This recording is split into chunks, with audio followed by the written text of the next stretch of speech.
She blurted out on air. She has Doria Ragland's criminal files. Let's get rid of the word if. Okay. There was a sex tape. Oh, shit. It was shocked to me. And I saw it. And I know it was her. The father who actually brought her up, who paid for her private education while her mother was in jail. What do you have? She says, a guy sent me a tape of this model/actress. And she says, her name is Meghan. And she's about to marry a prince. Doria Ragland had indeed gone to prison, which would suggest why she abandoned her daughter Meghan Markle for all of those teenage years, allowing her to be raised solo by her father Thomas Markle. Is this the face you make when picking out a Christmas tree? Is it just totally full of Christmas cheer? Called her embarrassing and cruel and says she's never been authentic and fakes it for the camera. Did you understand any of the words that Meghan just said? I don't understand them. What does she mean by navigating? Meghan begged her father to stop making same mistake.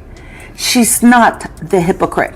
The statement is shocking. It's shockingly cold-hearted even by Meghan Markle's standards. It's very, very bad for both of them. Meghan, who screamed, don't leave me, don't leave me. And Harry, who actually has leaned on his mother-in-law to be helpful emotionally to him. But she's going. It's very, very bad for both of them. Meghan, who screamed, don't leave me, don't leave me. And Harry, who actually has leaned on his mother-in-law to be helpful emotionally to him. But she's going. Meghan Markle and her own mother, Doria Ragland. She has been completely miserable in the last couple of public appearances that the fake Duchess forced on her.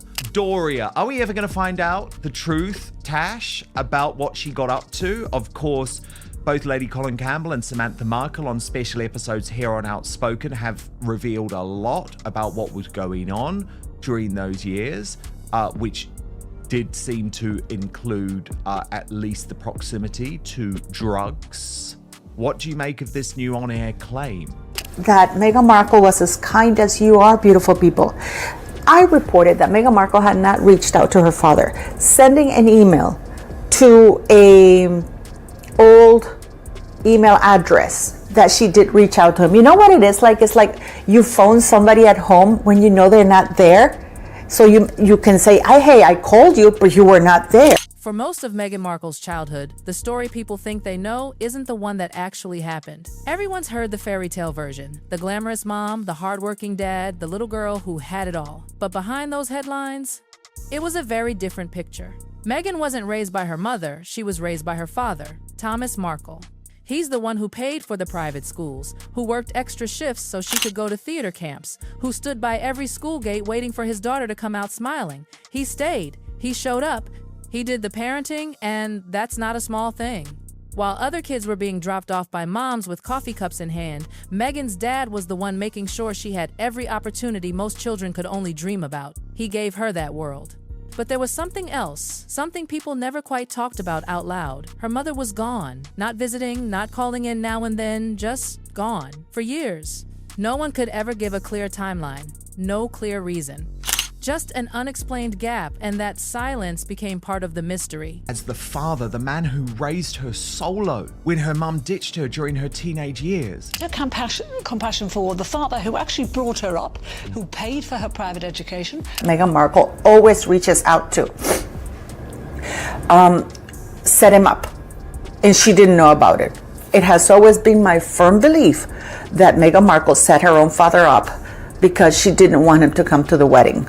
Now, what's really, really troublesome for me, guys, is the fact that Carl Larson, this horrible pap, who is also Meghan Markle's go-to paparazzi, is now saying, hooray, we got Meghan to call her father. How would he know? That absence, that big, uncomfortable hole was brushed off with soft words. She was away. She was doing her own thing.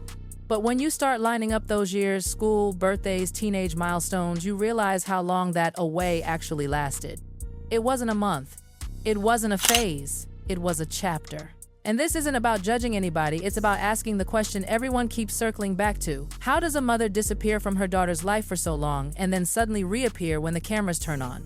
Meghan Markle howled, "Don't leave me," as her mother Doria Ragland moved out of her and her hen-pecked husband Prince Harry's Montecito mansion, RadarOnline.com can reveal. She's seen how her daughter treats people, and as a calm yogi, she simply doesn't want to put up with it. Now, I would argue Doria had actually enabled a lot of this bad behavior by Meghan, and I would also argue that Doria should absolutely have stepped in when Meghan Markle decided to kick her father to the curb. Because if there's one human being in the world who knows that Thomas Markle was the main caregiver to Meghan during her very difficult teenage years. People didn't start whispering this because they hated Meghan. They started because the math just didn't work. Childhood photos, dad always there. Report cards, dad signing them. Drama recitals, dad clapping from the audience. But the mom? A blank space.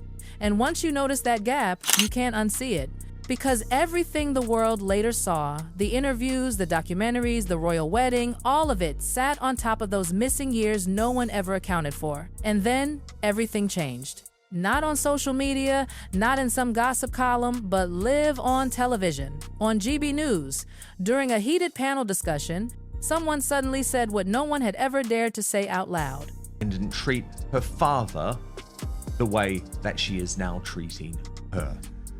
Angela Levin, our royal mastermind and Prince Harry's biographer, joins us now. Angela, things haven't been good for some time between Doria and Meghan Markle, have they? It's been very obvious in Doria's couple of brief appearances on Meghan's media projects that she's just not interested. She doesn't like being dragged into the spotlight and used in the same way. And then, of course, we listened to that Tina Knowles podcast where it was like, oh no, my mum just decided to go to Beyonce without me. And that was a real key moment. Right there, with cameras rolling, a panelist blurted it, that Meghan's mother had gone to prison. Not hinted, not implied, said it.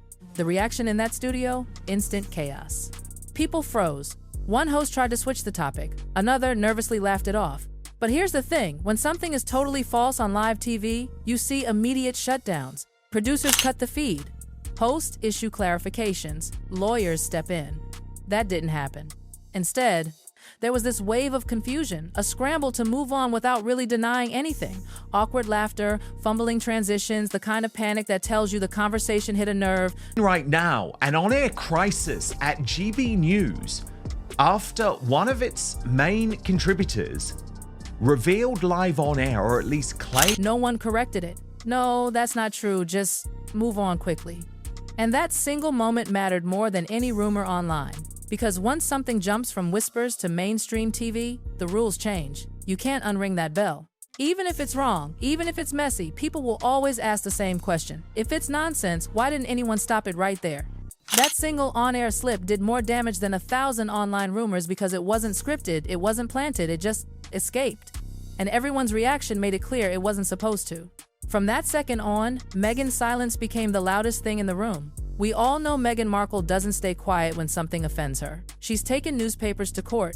She's corrected headlines, even tones of coverage, within hours. She's gone after tabloids in 2 countries. She doesn't let things slide, not when it's personal. So when that massive claim aired and there was no lawsuit, no statement, no denial, people noticed.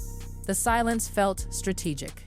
Because when someone with a history of fighting everything suddenly says nothing, it sends a different kind of message. And silence, in the gossip world, doesn't read as peace, it reads as calculation. As days went on, clips of that GB News moment spread like wildfire. People slowed them down, rewatched facial reactions, wondered why the network didn't scrub it the way they've cleaned up other mistakes before. Soon, the question stopped being, is it true, and turned into, why is this the one topic she never touches? The gossip corners erupted. One guest even called Doria Meghan's mother worse than Meghan, saying she'd been manipulative for years, like an evil stepmother trying to cut Thomas Markle's other children out of the picture. Harsh words, yes, but that's what happens when people feel a truth is being buried. Because now, the whole thing wasn't just about facts, it was about patterns. While all that was happening, one image kept haunting everyone, Thomas Markle. The man who raised his daughter alone, worked overtime, covered her tuition, and sacrificed everything, being publicly erased from her story. Meanwhile, the mother who'd been absent for years was sitting front row at the royal wedding, smiling, glowing, untouchable. That contrast, it didn't sit right with anyone.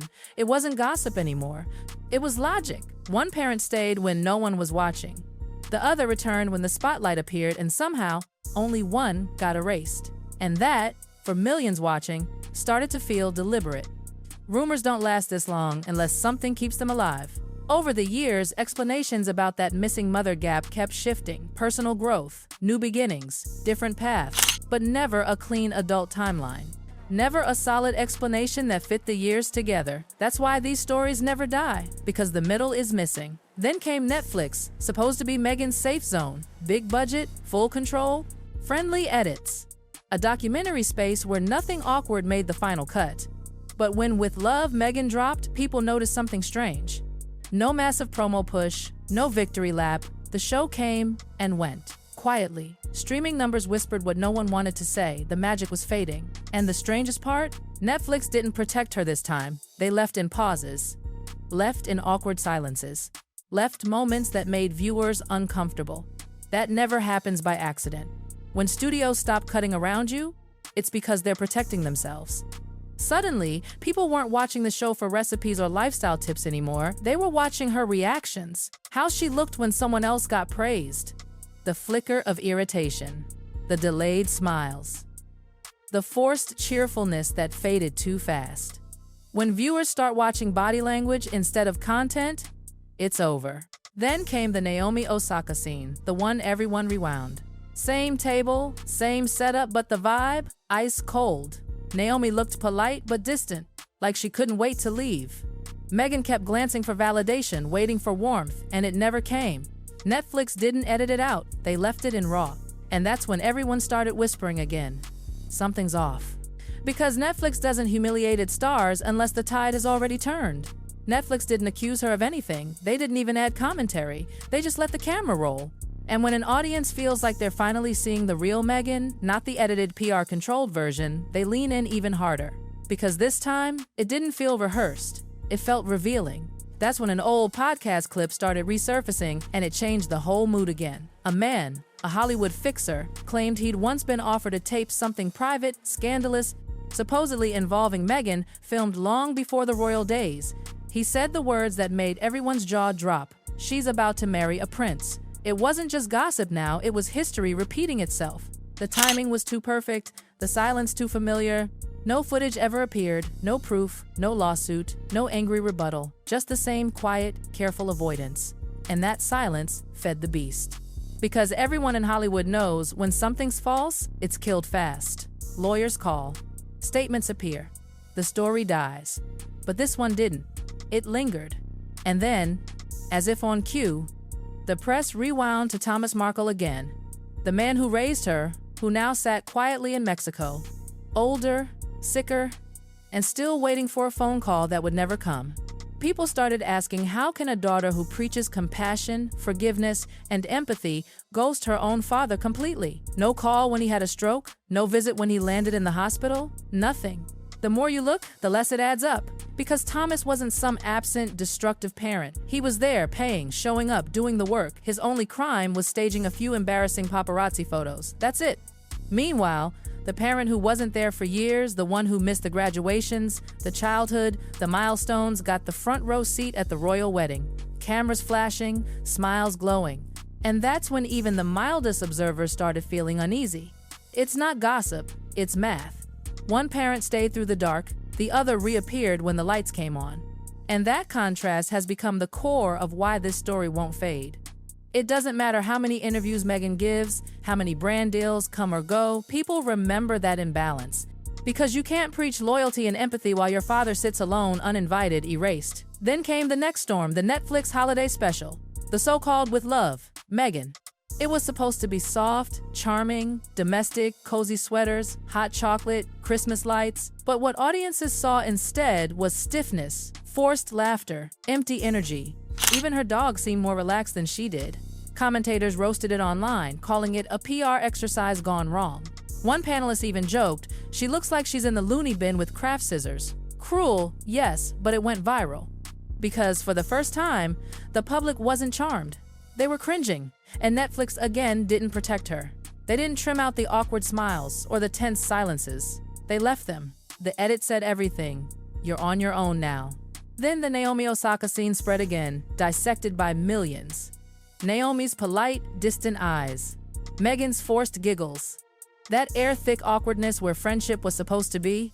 Every second became a meme. Every glance became a theory. And Netflix didn't touch a thing. To the gossip world, that was confirmation. The platform wasn't standing by her anymore. They were letting her sink or swim. And the audience? They smelled blood. As that conversation on GB News recirculated, the rumor about Doria's missing years resurfaced, stronger than ever. For decades, it was all vague. She was away, doing her own thing. But now, people wanted details, dates, facts, anything. And still, nothing came. Every new version of the story only made it worse. Privacy. Independence. New beginnings. Same excuses, different packaging. And that's the thing, when the truth is simple, it's told once. When it's not, it keeps changing shape. So now, the whispers have evolved into full-blown public curiosity. Not because everyone believes the same version, but because no one believes the official one anymore. That's why the story of Meghan and her mother keeps re-emerging. Why every time a new project comes out, people rewind to the past. Why every time she speaks about truth, the internet digs up the missing pieces. Because something doesn't add up. And in Hollywood, when people sense a missing piece, they'll tear apart the whole puzzle to find it. And then came the closing punch, that viral commentary clip where a host asked, "If this is all fiction, why is everyone walking on eggshells around it?" That's the heart of it.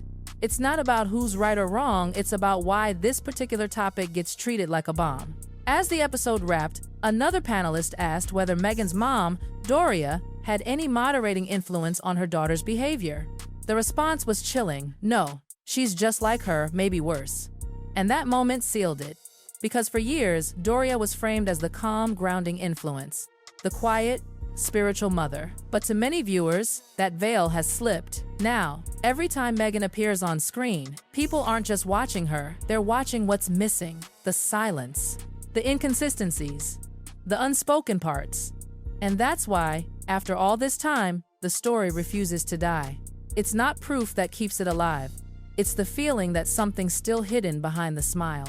So when the GB News bombshell aired, when Netflix stopped editing kindly, when People magazine stepped in with soothing headlines, it didn't calm the public. It did the opposite. It made them hungrier. Because now, it's not about the fairy tale anymore. It's about what was erased to build it. The missing mother, the abandoned father, the rewound clips, the nervous PR, the awkward silences. It's a puzzle with one piece deliberately kept out of frame, and until someone finally fills that gap, the world isn't going to look away. Because stories don't haunt us for this long unless something in them is still unfinished. And this one?